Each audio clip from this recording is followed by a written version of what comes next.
Today's gospel lesson is about the feast that the two women give in honor of gratitude for grace they have received.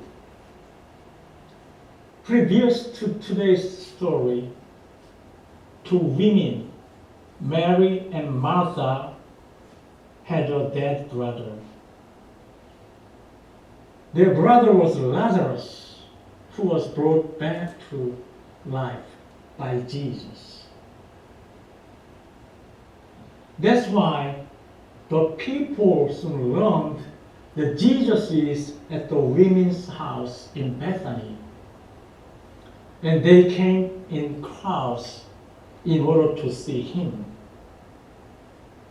To two more particularly, they might have come to see Lazarus, who has raised from death. How glad and grateful Mary and Martha would be to see their brother Lazarus has raised from the dead. Lazarus was there as an honored guest with Jesus, and the disciples were also there. Martha served. As you know, Martha served. Of course, she did it right in her character. And the very time, Mary took a pound of costly perfume made of pure nard, anointed Jesus' feet, and wiped them with her hair. And we can envision it running all over the floor, down in the cracks, soaked up into the ground. The author of the Gospel of John described like this: the house was filled with the fragrance. According to verse 5, the price of the perfume which Mary poured on Jesus' feet was worth a year's wages. What a large sum of money, isn't it? If you had watched Mary pouring the perfume onto Jesus' feet, how would you have acted? I know two senior women who are both in their early 80s. They are both good persons and good Christians. However, the two ladies' attitudes towards their possessions seem totally different. One lady is kind of extravagant giver. She got a substantial amount of money which she had been supposed to get from her several years' work as a photographer for a magazine. She was excited to get the money that she didn't expect because the magazine had not given it to her for several years. So the first thing she did with the money was to make a list of people in need that she wanted to share the money with. I heard she finished the sharing and she's making another plan to share again because she will get more money from the company.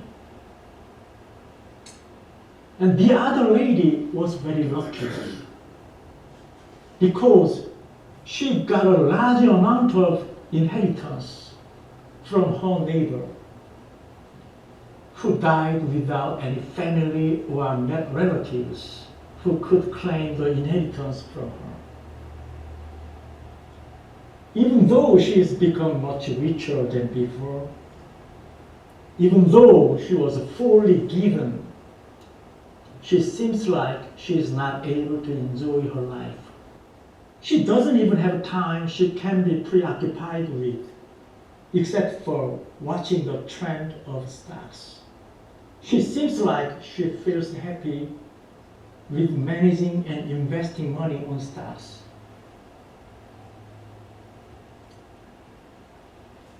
In today's gospel lesson, Mary was expressing in her own way her deep appreciation for what Jesus had done for her home. No one present had more reason for thanksgiving than Mary. If her action was really most costly than it should have been, or more than the family thought, Martha would have spoken up, or at least made some attempt to reproach Mary.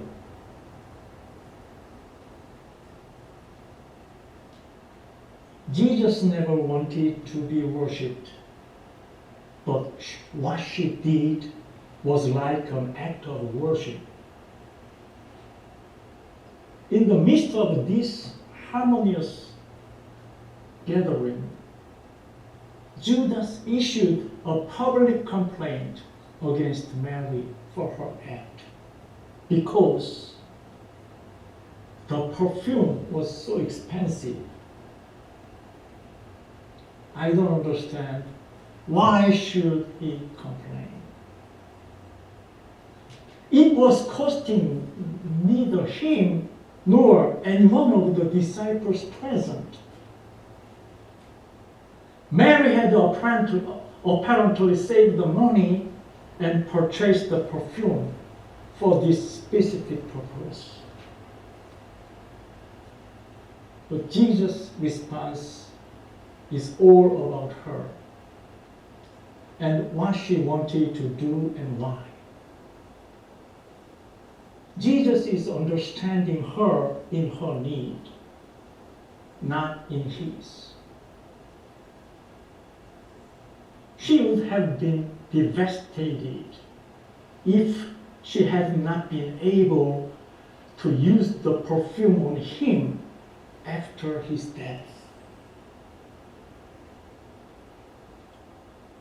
Judas tried to stop Mary from doing what she wanted to do, what she felt was right to do.